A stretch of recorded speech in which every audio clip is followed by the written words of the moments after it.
I have served in that position for the last 7.5 years. I make my home in Hilton, Oklahoma with my wife, Kristen, 20 years. Our little boy, Guy, he's 9 years old. He's a third grader, fixing to go into fourth grade, got his report card today, and he's all A's on his semester. We're pretty proud of that. His hobbies are kind of like Dad's. He is a rodeo funny man, and he likes to play basketball, and so that occupies a lot of our time away from work and different things. And so we're in the ministry.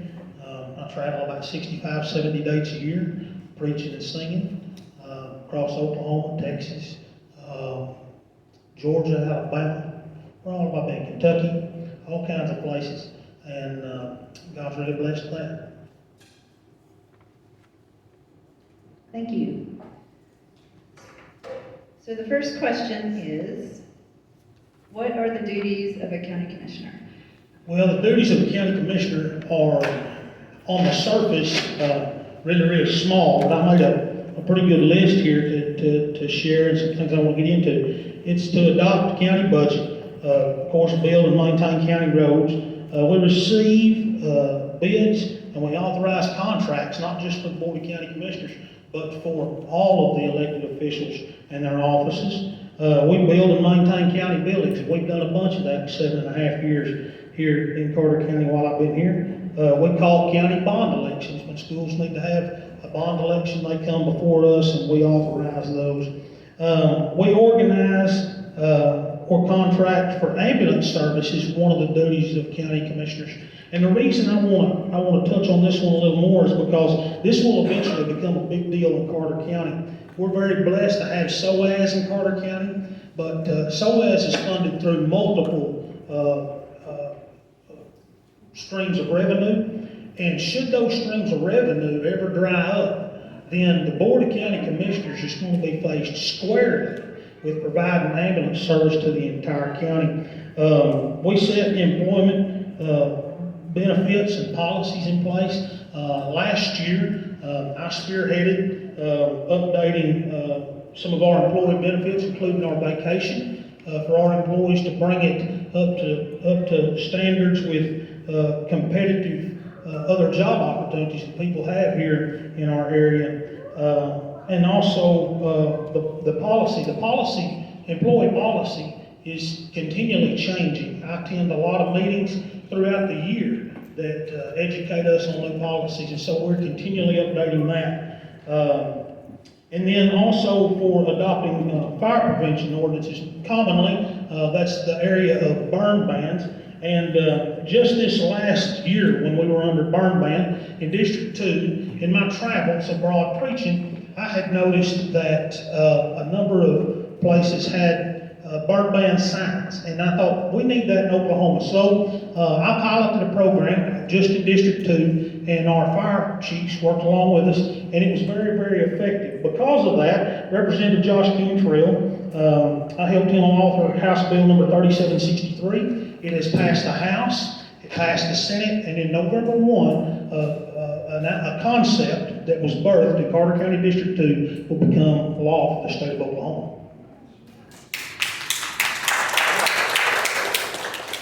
Thank you. What 3 special skills or talents do you have that qualify you for this position? Well, as I said, I have been a commissioner for 7.5 years, and it's given me a lot of working experience in the job itself. I have a great working relationship with our county clerk's office, and have a good open line of communication, I feel like, with the other elected officials of the county. And I think that's a very, very valuable thing to have. I bring a lot of years of civic service prior to being a county commissioner. I served 5 years as the president of the Ministerial Alliance, and I served many years as a director of a community food bank. And so I've worked with people from all levels and all economic backgrounds in our county. And also my leadership. I don't believe in micromanaging people.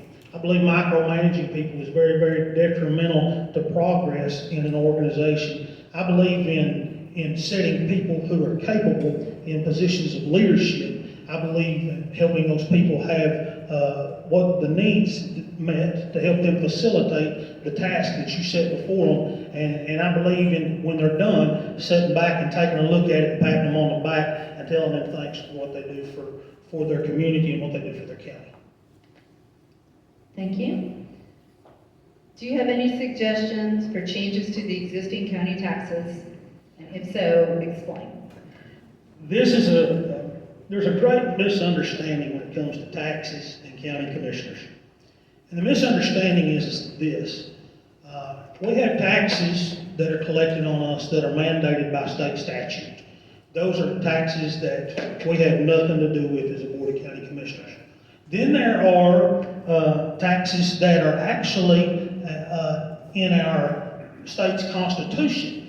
A lot of people talk about the assessor's office and they talk about how that their property taxes go up. Understand that the increase on your property taxes was voted on by the people, I believe, I think the year was 1993, but don't hold me to that. But it was voted on by the people of the state of Oklahoma, that percentage of tax increase that goes up on your property taxes every year. And so that is constant by our state's constitution, that is a tax. And then there are some taxes that are county-wide. But those taxes that are county-wide, they are simply put on a ballot before you, the voters of Carter County, to say yes or no to. And upon your approval, we either collect those or we don't. Some of those taxes that we have in Carter County include a school tax, they include the road and bridge tax, and they include the fire tax. And then they only are good for 5 years, by the way, and then they have to come back before the people again. Okay, thank you for that. What improvements would you recommend for infrastructure in the county? Really and truly, Carter County as a whole, when you look at Carter County and you look at other counties across the state of Oklahoma, we're in pretty good shape.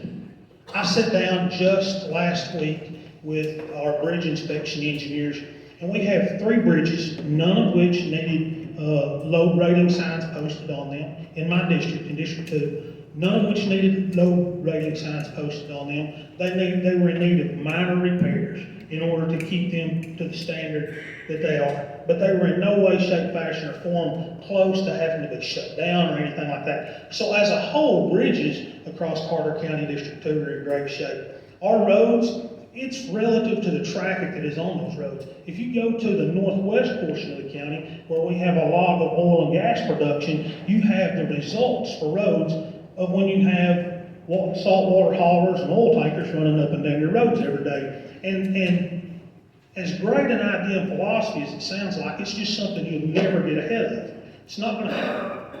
There's over 300 miles of road. As you come closer into Ardmore, the more populated area of District 2, and you get into more residential traffic, that's when we get into projects like the Memorial, Kings Road, and Meridian project that are currently ongoing, and it's a $3.5 million project, but those are being built for the future and for long-term infrastructure for Carter County District 2.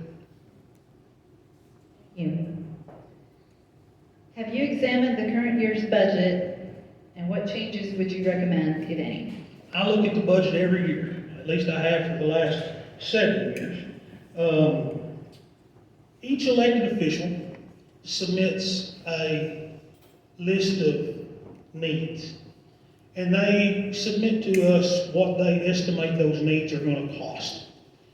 In county government, the federal government can write hot checks all day long. We're all well aware of that.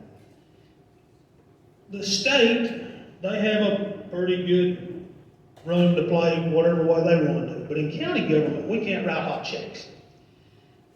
And so in county government, they only allow us to budget up to 90% of what our appropriations were the year before. In Carter County, your Board of County Commissioners and your elected officials have taken the choice to only appropriate up to 80%, so that gives us a 20% carryover.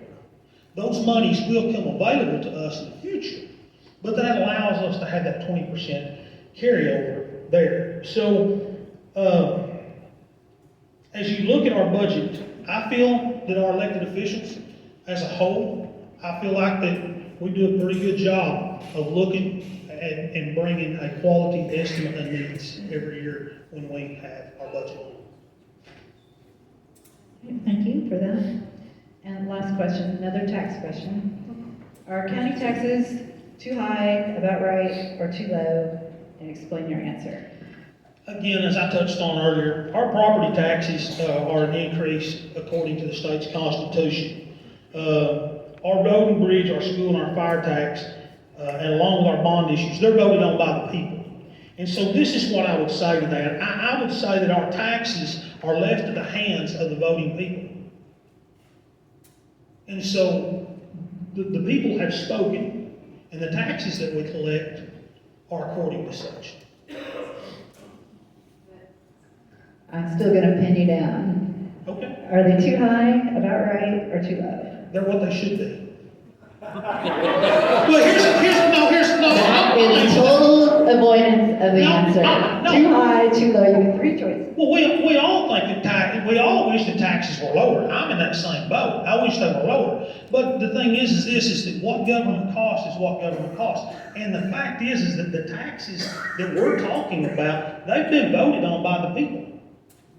And so we collectively as a whole in Carter County have made the decision for those taxes to be what they are. Right, but this is your personal opinion. Do you think they need to be I'd like to see them lower. Okay, so your answer is just right or too high? Because you can still want them lower if they're just right. You can always. I would want say them they're lower. just right. Is what I would say. Okay, thank you.